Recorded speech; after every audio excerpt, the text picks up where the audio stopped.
ఈరోజు జగన్ గారి పర్యటన చిత్తూరులో జరుగుతుంది. దాన్ని ఎలా చూడాలి? మధ్యలో ఆయన ఎళ్ళే దారిలో పోలీసులు ఆపటం గానీ, లేకపోతే పోలీసుల జనాన్ని కంట్రోల్ చేయాలని గానీ, చాలా విధాలుగా ప్రయత్నం చేస్తున్నారు. అది ఏ విధంగా చూడాలి?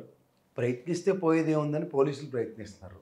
పాపం వాళ్ళ వెనకాల నుంచి ఇమ్మెన్స్ ప్రెషర్ ప్రెషర్. ఉంది. ఆ ప్రెషర్‌కి ఎలాగోలా కంట్రోల్ చేసి ఇచ్చేద్దాం. నేను ఒక కంపారిజన్ ఇవ్వదలుచుకున్నా. మీరు 'బాహుబలి' సినిమా చూసి ఉంటారు. అందులో ఈ రానాగాడి విగ్రహం నానా తిప్పలు పడి ఆయన్ని పైకి లేపుతూ ఉంటారు. అలా ఒక టాల్ పర్సనాలిటీ చంద్రబాబు నాయుడు గారు, నెక్స్ట్ ఏమో పవన్ కళ్యాణ్ గారు, నెక్స్ట్ లోకేష్ గారు వీళ్ళందరూ కలిసి ఆ విగ్రహాన్ని లేపడానికి ప్రయత్నిస్తుంటే సడన్గా ముసలోడికి బాహుబలి కొడుకు కనబడగానే బాహుబలి అంటాడు. అది టోటల్గా ఎలా ఫేడ్ అవుట్ అయిపోయిందో, వీళ్ళు సంవత్సరం పాటు వీళ్ళు పరిపాలించింది ఏదైతే ఉందో, మేము అది మంచి ప్రభుత్వం అనో లేకపోతే గడప గడపకి మేము వెళ్ళి ఇది చేసాం అది చేసాం అని వీళ్ళు చెప్తున్న బిల్డప్లన్నిటికీ జగన్మోహన్ రెడ్డి గారు బయటకు రాగానే వాళ్ళలోనే తెలియకుండా ఒక భయం, భయం అని చెప్పలేము కానీ సార్, ఇన్‌సెక్యూర్. మీరు అన్నది కరెక్ట్. ఖచ్చితంగా ఇన్సెక్యూరిటీ చాలా ఎక్కువ పెరిగిపోయింది. ఎందుకంటే డే బై డే మనం నిజంగా ఎంత చేస్తే ఎంత ప్రజలు ఎలా స్వచ్ఛందంగా తరలి వస్తారు, స్వచ్ఛందంగా తరలి వస్తున్నారు అన్నదానికి ఎక్కడ ఇచ్చేయకుండా ఈ తపేలా ఛానళ్ళు పెట్టి ఇష్టం వచ్చినట్టు పోర్ట్రేట్ చేసి ప్రయత్నిస్తారు. తర్వాత అతని మీద కంటిన్యూస్గా ఏదో విధంగా ఒక అభియోగం మోపి దాని సారాంశంలో ప్రజల్లో అతని మీద ఉన్న మంచితనం కన్నా చెడ్డతనాన్ని ఎక్కువగా చర్చనీయాంశం చేసి వాళ్ళ మట్టుకు వాళ్ళు ఒక తెలియని ఆనందాన్ని పొందుతున్నారు కొంతమంది, ముఖ్యంగా ఈ మీడియా ఛానల్ త్రూగా.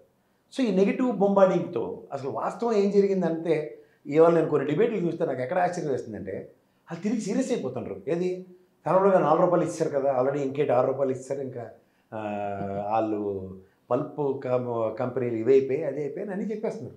కానీ వాస్తవం ఏం జరుగుతుంది? 3-4 రోజులు ట్రాక్టర్ని లారీని బయట పెట్టేస్తున్నారు. అవి కమిలిపోయి చెప్పి ప్రభుత్వం రేట్ ఇస్తుంది కానీ మేము రూపాయికి కొంటాం, ₹10 కొంటాం అని ఇష్టం వచ్చినట్టు వాళ్ళు అన్ని రకాలుగా నాటకాలు ఆడుతున్నారు. ఇప్పుడు మనోడు అంటే నేను పెద్ద కింగ్ మేకర్ని అయిపోతాను, నాకు కుమారస్వామితో అసలు కుమారస్వామిలో నాకు అవకాశం ఏంటంటే ఇచ్చారు కదా, ఆయనకి 20-25 స్థానాలు ఎప్పుడు ఇస్తారు, నీకు అలాగే 20 స్థానాలు ఇచ్చారు.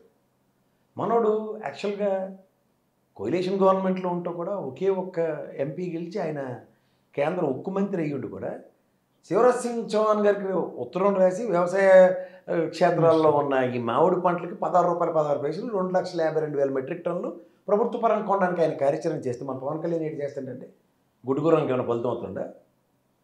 అంటే ఈ కోయిలేషన్ గవర్నమెంట్లో వీళ్ళు చేయవలసిన పనులు ఏముండవు. పొగలి రైతుల దగ్గరికి వెళ్ళాడు, పొగాకు రైతులు ఓ పెన్ను కాగితం తీసి లచ్చికి చీటీ సంతక గాజుల్లో కేంద్ర ప్రభుత్వంకి రాస్తారు. మిర్చి యార్డుకి వెళ్తే ఓ పెన్ను కాగితం తీసి ఉత్తరం రాస్తారు. పోనీ ఏమైనా రేట్లు ఇప్పించారా? గ్యారంటీడ్ ప్రైస్ ఇచ్చారా? లేదు. ఇక్కడ తీరా చూస్తే 1,70,000 కోట్లు అప్పులు చేసి కూర్చున్నారు నెత్తికి. 130 కోట్లేమో అదేం ఫలాలకి చంద్రబాబు నాయుడు గారు ఆ మామిడి పండుగ ఒక బ్రాండ్ ఉంది, దానికి తోకపురి, దీనికి 130 కోట్లు కేంద్ర సాయం చేస్తే కొట్టరు. అచ్చెన్నాయుడు గారు వ్యవసాయ శాఖ మంత్రి గారు నేను కూడా బాగోదని చెప్పి 260 కోట్లు ఇవ్వండి మామిడికాయ రైతులు కలిసారు నిన్న మొన్న. మరి 170,000 కోట్లు అప్పు చేసి పెట్టారు, 130 కోట్లు 250 కోట్లు ఇవ్వండి, ఏంటి చేస్తున్నారు మీరు? పోనీ పెద్ద ప్రపంచం తెరబడిపోయి పనులన్నీ చేసేస్తున్నారు, ఈ ఇన్ఫ్రాస్ట్రక్చర్ ఇంత డెవలప్ అయిపోయింది కాబట్టి డబ్బులే వెళ్తారు అనుకోవడానికి అప్పులో పక్కన చేసేస్తారు. ఇవాళ రుణమాగలరు మళ్ళీ డబ్బులు పోయారు, తీసుకొచ్చారు, 2,000 కోట్లు తీసుకొస్తారు. ఇన్ని చేస్తూ కూడా రైతులను ఆదుకోవడానికి మీ దగ్గర కార్యాచరణ లేదు. గతంలో ఆర్బీకే సెంటర్లు, మార్క్ఫెడ్లు, రైతు బంధు కార్యక్రమం, ఇది కాక వ్యవసాయానికి సంబంధించిన వాటికి ఇన్సూరెన్స్లు, ఇన్నిటితో వాళ్ళని అగ్రిగేట్ ₹50,000 ఒక రైతుకి ఎక్కడ కష్టం పోకుండా ప్రభుత్వ పరంగా సాయాలు అందిన ఉదంతాలు ఉన్నాయి. గిట్టుబాటు ధరలే. మార్క్ఫెడ్లు ఓపెన్ చేయరు, కానీ మార్క్ఫెడ్ మీద అప్పు తీసుకురావడం మాత్రం మీకు మా సైడ్ శ్రద్ధ ఉంది. అప్పు తీసుకొచ్చారు. ఇన్ని జరుగుతుంటే ప్రజలు ఇవేవి గమనించట్లేదు అనుకొని మీరు బాహుబలిలో రానాగాల్లా మొత్తం మీకు పుత్రి లేపి నిలబెట్టి మేమే అనుకున్న దగ్గర ఎప్పుడైతే సౌండ్ వైబ్రేషన్స్ అని జగన్మోహన్ రెడ్డి చుట్టూ తిరుగుతున్నాయో ఆ నిస్సహాయ స్థితి మీలో కొట్టొచ్చినట్టు కనపడుతుంది. వాళ్ళు బంగారుపల్లిలో దగ్గర 500 మందిని వేసుకుని వెళ్ళండి, వెనకాల అంతకన్నా ఎక్కువ వెళ్ళకూడదు అని మొత్తం జడ్పీ చైర్మన్లకి, అక్కడ ఇన్ఛార్జీలకి, ఎమ్మెల్యేలకి అందరికీ నోటీసులు ఇచ్చేసి అలా రాప్తాల్లో జరిగిన దాంతో కంపారిజన్ చేస్తూ కూడా కింద పేరా అంతా మీరు ఆ నోటీస్ చూస్తే మీకే ఆశ్చర్యం వేస్తుంది. ఏమవుతున్నాయి నాకు అర్థం అవ్వట్లేదు. వీళ్ళేమో ప్రజలేమో కొండలు లేవు, గొట్టలు లేవు, బొల్లు వేసుకుని పైనుంచి వెళ్ళిపోతుంటారు. చూడండి వీడియో పెట్టండి అట్లా.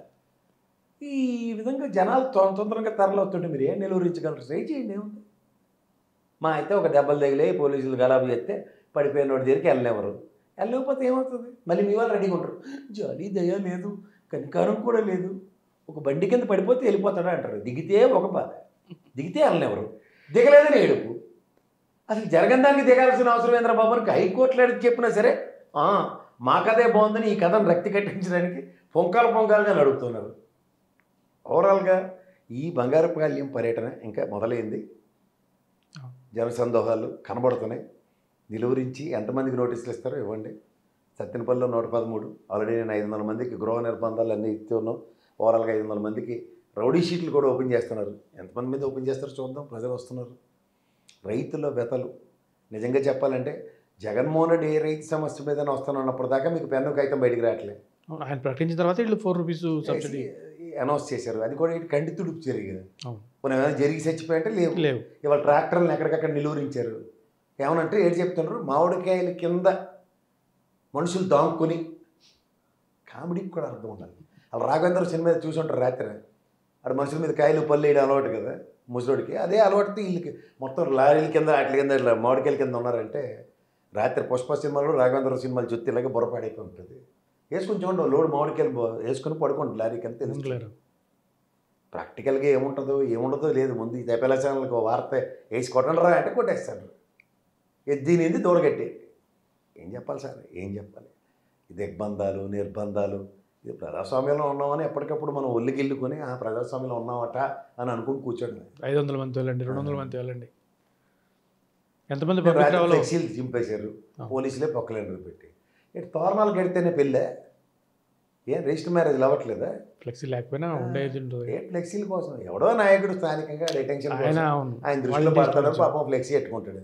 ఏం మీరు రాజకీయ పార్టీలు మీకు ఫ్లెక్సీలు పెట్టడం అలవాట్లేదా? అది ఎరుబోగులుడు కాబట్టి జగన్మోహన్ రెడ్డి రెడ్ బుక్ రాజ్యాంగం తోటకూర ఫ్లెక్సీలు కట్టినా ఊరుకున్నాడు ఆ రోజులో. ఏ రోజులో అయినా అది జరుగుబాటు అంటారు. ఆ జరుగుబాటుకి అలవాటు అయిపోయి మేము అధికారంలో ఉన్నా అలాగే ఉంటుంది, అధికారం లేకపోయినా అలాగే ఉంటుందండి. నాకు ఇప్పుడు అర్థమైంది ఏంటంటే నాయకులు ఎవరైనా సరే అధికారం లేకపోతే ఏమీ చేయలేరనే విషయం గ్రహించండి. అధికారం ఉన్నప్పుడు ఏం చేయాలో చేయకుండా ఇప్పుడు పశ్చాత్తాపడి ప్రయోజనం లేదు. ఇటు తిప్పి అధికారంలో ఉన్నప్పుడు మీరు తగ్గారని, అధికారంలో లేనప్పుడు భయం పడుతున్నారని వాళ్ళు చేస్తున్న బొంబాడింగ్కి మీకు ధైర్యం ఉందని 10 సార్లు చెప్పవలసి వస్తుంది. అది ఆలోచించుకోండి, అంతకన్నా ఇంకేం లేదు.